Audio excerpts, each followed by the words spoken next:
Hoje o Canaltech veio até Campinas conhecer o Laboratório Nacional de Luz Síncrotron. Douglas Galante é um dos pesquisadores aqui do laboratório. Vai explicar pra gente o que esse círculo aqui atrás faz, para que isso funciona, aliás, para que isso, de que maneira isso aqui interfere na minha vida, né? E Douglas, obrigado por receber a gente aqui. Obrigado você, Igor, por ter vindo. Muito se falou a respeito do acelerador de partículas no ano passado, quando foi descoberto o bóson de Higgs, né? Sim. É a mesma coisa? O que a gente tem aqui é similar àquele outro que foi muito falado? O princípio básico de funcionamento é o mesmo. Você acelera partículas fundamentais, carregadas, e usa ela para estudar algum princípio físico. Mas diferente do CERN, do LHC, que é um colisor de partículas, o que a gente tenta fazer aqui é acelerar as partículas, e aqui o que a gente usa são elétrons, e deixar eles girando no acelerador, no anel de armazenamento, que vocês vão conhecer depois, ao longo de todo o dia. Cada vez que ele gira, ele gera um pouco de radiação ou de luz, que a gente usa para fazer os nossos experimentos. Então, no final das contas, essa máquina aqui, ela é um grande gerador de luz ou de radiação, que a gente usa para estudar a matéria nos seus detalhes mais íntimos, até o nível atômico. Diferente do LHC, que está muito mais interessado em acelerar as partículas e colidir essas partículas para estudar os efeitos, ou enfim, os resultados da colisão em si, para estudar a física que existe no interior dessas partículas. Tá, agora para que funciona? Para que eu vou usar? Para que eu vou fazer um experimento num equipamento como esse? Quais são os resultados práticos disso? Ou mesmo científicos, né? Bom, um acelerador como esse, que é um acelerador único, ele é um dos poucos do hemisfério sul, só existem dois, um aqui e um na Austrália, pouquíssimos no mundo. Ele é um equipamento essencial para a gente estudar diversos tipos de materiais. E realmente tem aplicações em ciência fundamental para estudar como reações químicas acontecem, ou como que os átomos se arranjam, as propriedades físicas no seu nível mais íntimo, e são física e química fundamentais e básicos, até aplicações bem concretas. Então, por exemplo, a gente tem trabalhos com a Petrobras em que a gente estuda a porosidade das rochas do pré-sal. E a partir do estudo dessa porosidade, a Petrobras desenvolve maneiras mais eficientes de extrair o óleo dessas rochas. Também no estudo das ligas metálicas que foram usadas para a construção das brocas que estão fazendo a perfuração desses poços de petróleo. Então a gente pode construir, enfim, a indústria metalúrgica constrói essas ligas e a gente testa aqui para saber a dureza, flexibilidade, resistência ao calor e comparar isso em condições de uso. Então tudo isso a gente consegue fazer aqui durante os experimentos, enfim, em condições muito próximas do real, de maneira que você não consegue fazer em nenhum outro lugar. A gente consegue usar a máquina como um grande microscópio, mas muito além do que o microscópio óptico, do mesmo que o microscópio eletrônico consegue fazer. A gente consegue enxergar, entre aspas, que na verdade a gente mede as propriedades de moléculas e átomos, por exemplo, que fazem as nossas proteínas, as nossas enzimas, e a partir disso a gente consegue desenvolver novos remédios, novas drogas capazes de atuar em diversos tipos de doenças. E a gente tem trabalhado com isso já há muitos anos. Na verdade, essa foi uma das grandes motivações para a construção do laboratório lá nos anos 80 e 90. Quer dizer, as possibilidades são várias, mas se for pensar do lado científico, extremamente científico, só o fato de estar testando coisas aqui vai gerando conhecimento o tempo inteiro, né?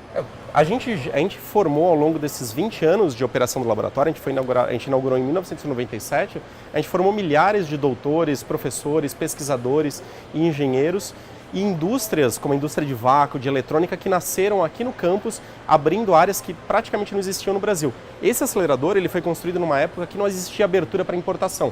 Então quase tudo teve que ser construído aqui no país. A gente não conseguia simplesmente, vou comprar uma plaquinha para resolver tal problema. Não dá. Tinha que ser feito aqui. Então 80% de toda essa máquina foi construída no Brasil. Isso é um orgulho muito grande e gerou uma quantidade de conhecimento, de informação enorme. Legal. Bom, a estrutura em si, o que a gente está vendo aqui? Tem um círculo maior, um círculo menor ali no meio e umas saídas, né? Cada ponto desses tem uma saída que diz algo. Bom, o que é isso? O processo todo de aceleração dos elétrons, ele começa no subsolo e a gente vai visitar o acelerador linear que está lá no subsolo. Lá a gente gera os elétrons, eles são acelerados, inseridos naquela primeira elipse ali, naquele primeiro círculo menor que está no dentro, que na verdade a gente está vendo só blindagem de concreto para proteção de radiação, mas lá dentro tem uma tubulação de aço em vácuo, onde os elétrons estão circulando. Lá dentro eles vão ganhar velocidade até chegar muito próximo à velocidade da luz. A gente fala em 99,9% da velocidade da luz, mas em física a gente usa uma unidade melhor do que essa, que é a unidade de gigaelectronvolt. Então eles estão em 1,37 gigaelectronvolt, 1,37 GeV. Quando eles estão nessa velocidade, eles são inseridos no anel maior. Esse anel maior é conhecido como anel de armazenamento, que é essa blindagem maior que vocês estão vendo aqui. Os elétrons vão girar ao longo do dia e cada vez que eles fazem uma curva, eles produzem radiação e a gente coleta essa radiação nas linhas de luz que são esses sistemas, ou enfim, essas estruturas que estão tangentes à circunferência. É aqui que a gente faz os experimentos com a radiação, medindo as nossas moléculas, enfim, o nosso material. Beleza, vamos lá então? Vamos sim.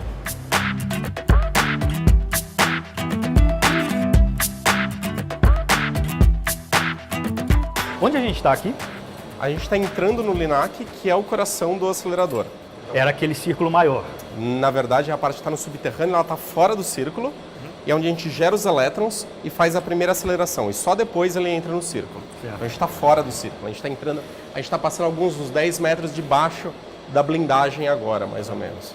Certo. Aqui a gente tem todo o sistema de... A gente tem o sistema de cabos que abastece de energia, faz o controle dos ímãs, o sistema de refrigeração de água, que é o que mais consome energia aqui no acelerador, na verdade, é a água. E aqui está o acelerador propriamente dito, que esse é o LINAC. Esse é o LINAC e a parte de fora. Agora sim estamos falando. Agora sim a gente está falando do acelerador, até agora a gente só estava chegando até ele. Essa é a primeira parte. Tudo começa no acelerador de partículas gerando essas partículas de alguma forma. Então, para acelerar as partículas, elas precisam ser carregadas. A partícula que a gente trabalha aqui no síncrotron são elétrons. Então, a gente aquece um filamento, parecido com uma lâmpada de filamento, mesmo um filamento de tungstênio. Quando você aquece a milhares de graus, esse filamento começa a liberar os elétrons. Você arranca os elétrons do átomo mesmo. Esses elétrons, uma vez arrancados, isso acontece aqui dentro, aquecendo a temperatura muito alta, você coloca um campo elétrico que arranca elas e começa a acelerar. Então os elétrons vão começar a se mover nessa direção, por um campo elétrico, simplesmente. Carga positiva de um lado, negativa do outro, os elétrons andam. Simples assim. Então essa é a primeira parte. Toda, na verdade, para sustentar um tubinho dessa largura. Esse é o tubinho, os elétrons estão andando aqui dentro. E na verdade, dentro desse tubinho você tem vácuo, um vácuo melhor que o vácuo espacial, que tem em volta da Estação Espacial Internacional. E dentro do tubinho, na verdade, o feixe de elétrons tem mais ou menos a espessura de um fio de cabelo. Então esse é o nosso feixe. A mágica toda está um fiozinho de cabelo dentro desse tubo aqui. A gente gera os elétrons aqui dentro, no filamento, onde a gente aquece a temperaturas muito altas, e depois a gente arranca os elétrons com um campo elétrico muito intenso. A gente coloca um campo elétrico aqui que puxa os elétrons e eles vão andar por dentro do tubo até entrar na próxima etapa. E essa é a etapa de aceleração mesmo, que são essas cavidades de ressonância. Essa série de ímãs que a gente tem aqui... Cada um dá um impulso, digamos assim. O que a gente faz é... Deixa eu ver se dá para ver aqui. Mas aqui atrás o que a gente tem é um chamado guia de ondas. A gente gera micro-ondas com uma intensidade muito alta, traz os micro-ondas aqui dentro por meio dessa tubulação e elas são inseridas aqui dentro. Na cavidade de ressonância, que é realmente quase uma esfera, ela tem uma geometria específica, as micro-ondas entram e elas vão ficar batendo e voltando, formando uma onda estacionária. Quando o elétron entra dentro dessa cavidade, ele recebe um impulso, ele vai surfar nessa onda. E cada cavidade dessas daqui, elas têm um diâmetro ligeiramente diferente. Então, você acaba colocando uma frequência ligeiramente diferente em cada uma delas. Então, ele vai ganhar um pouco de energia na primeira e vai entrar em ressonância com a segunda. Entrar em ressonância com a terceira, com a quarta, com a quinta. E com isso, em cada uma das etapas, ele vai ganhando um pouquinho de energia. E aqui tem marcado os nomes das cavidades. E assim ele vai ganhando sucessivamente energia até ser jogado lá para cima. Então, ele vai ser jogado para cima por um magneto defletor, isso aqui é um dipolo, ele gera um campo elétrico nesse sentido e ele vai defletir os elétrons para cima e agora eles vão ser jogados no novo acelerador, que é aquele acelerador circular. E agora a gente vai ver lá de cima. Douglas, quando a gente fala micro-ondas, a gente está falando daquilo que a gente conhece mesmo, que cozinha, comida? É o mesmo princípio, é radiação eletromagnética, igualzinho ao que o micro-ondas gera, só que aqui a gente usa para acelerar os elétrons, mas é mais ou menos na mesma frequência e por isso essa é uma das regiões mais perigosas dentro do nosso acelerador, porque aqui você realmente poderia ser cozido se você estivesse presente durante a aceleração, quando as micro-ondas estão ligadas. Que beleza, você avisa a gente agora, né? Pois é, né? Mas não hoje está desligado, Tá, mas na de radiação não fica nada no ar, assim? Não. Micro-ondas, uma vez que você desliga, você parou completamente, então não tem perigo nenhum uma vez que ele esteja desligado.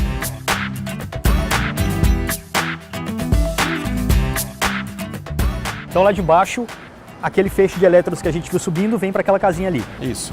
Ele no meio, tá? Isso, eles são defletidos aqui para cima e depois eles são inseridos nessa primeira elipse, aqui nesse primeiro círculo, onde eles vão ser acelerados. Esse é o booster, eles vão ser acelerados até a energia final que a gente trabalha, que é 1,37 gigaelectronvolts. Essa unidade que a gente trabalha, que é quase a velocidade da luz. 99,99 velocidade da luz. Daí ele vem pro... Depois eles são inseridos no anel maior, que a gente está exatamente em cima dele, né? onde eles vão ficar rodando ao longo do dia e cada vez que eles fazem uma curva, geram radiação que a gente aproveita para fazer os experimentos. Tá, que legal. A gente saiu do lugar onde era um forno micro-ondas, agora a gente está no meio de um ambiente que gera radiação. Quer dizer, aqui a gente... eu não vou ser cozido mais, mas eu vou ganhar um câncer aqui para levar para casa. Provavelmente, ou no mínimo uma queimadura feia. Se você estiver aqui dentro enquanto estiver operando, pode ser perigoso. Por isso que a gente fica fora dessa área, obviamente. Como é que é feita essa blindagem?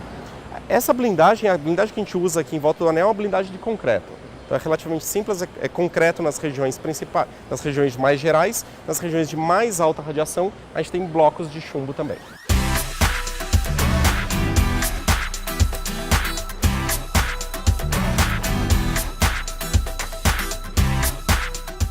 Aqui a gente está no centro mesmo do acelerador, né? Logo aqui atrás da gente está aquele ímã que defletiu os elétrons para cima e em volta da gente é que começa, de fato, a corrida dos elétrons para chegar quase à velocidade da luz e depois eles serem inseridos no anel principal. Esse é o nosso chamado booster. Legal. É o coração do acelerador.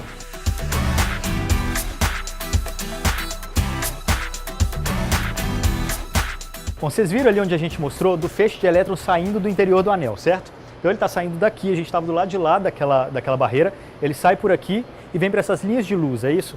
O que sai, na verdade, é só a luz gerada pelos elétrons. Tá. Os elétrons mesmo não saem. Eles vão sair pela blindagem, aqui eles passam por diversos aparatos para condicionar essa luz, para selecionar a energia que você quer trabalhar, o tamanho do feixe, e depois eles vão entrar no que a gente chama de cabana experimental, que é onde a gente faz o experimento mesmo. Então que luz é essa que vem aqui? Essa linha de luz ela trabalha na faixa de raio-x, igual um raio-x hospitalar mais ou menos. A luz vem pela tubulação, ela vai passar por uma série de fendas de filtros e vai chegar aqui na amostra.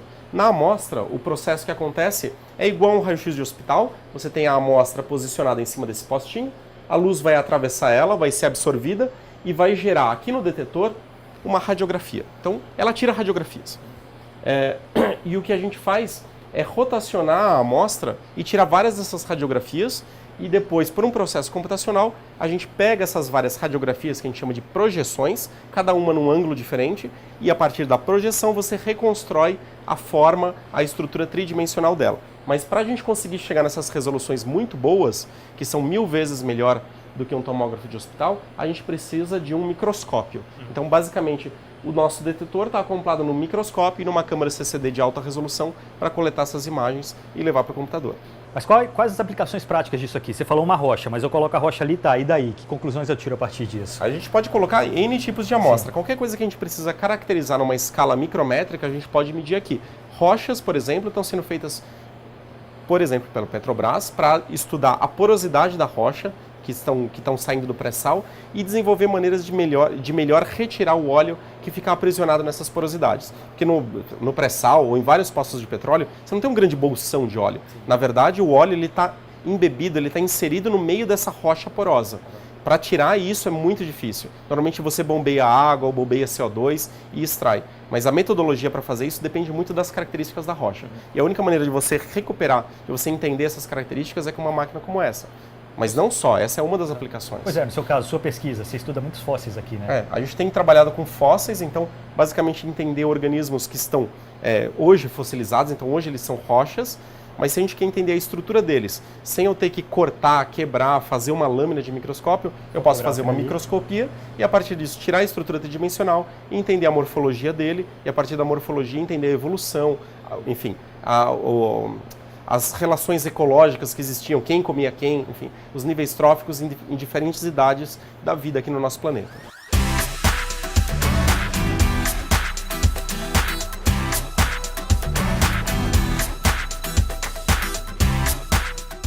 Agora, o quão grande é esse projeto? Quantas pessoas trabalham aqui? Imagino que a eletricidade para poder sustentar uma máquina desse tamanho deva ser brutal também, né? Bom, o laboratório em si deve empregar mais ou menos umas 300 e poucas pessoas, entre pesquisadores, técnicos e engenheiros. Lembrando que a gente está num centro maior ainda, são 4 laboratórios nacionais que trabalham aqui dentro de maneira sinérgica. Então a gente tem o Laboratório Nacional de Biociências, de Nanotecnologia e de Biocombustíveis todos trabalhando juntos. Então é um campus bastante grande. A máquina em si, É uma máquina custosa, claro, para manter isso em operação, só um acelerador desse tamanho mantém em operação. A gente gasta uma quantidade de energia equivalente mais ou menos a uma cidade de 100 mil habitantes, então a nossa conta de luz é bastante alta. E a nossa conta de pessoal também é muito alta, porque as pessoas que trabalham num acelerador como esse são muito qualificadas e muito específicas. Então, para formar um pesquisador ou um engenheiro capaz de operar ou de construir uma máquina como essa, são décadas. Então, o custo de formação de pessoal é muito grande também. Eu diria que é até mais custoso o pessoal do que essa conta de eletricidade, mas é um custo que reverte muito para a sociedade, porque ele se multiplica rapidamente.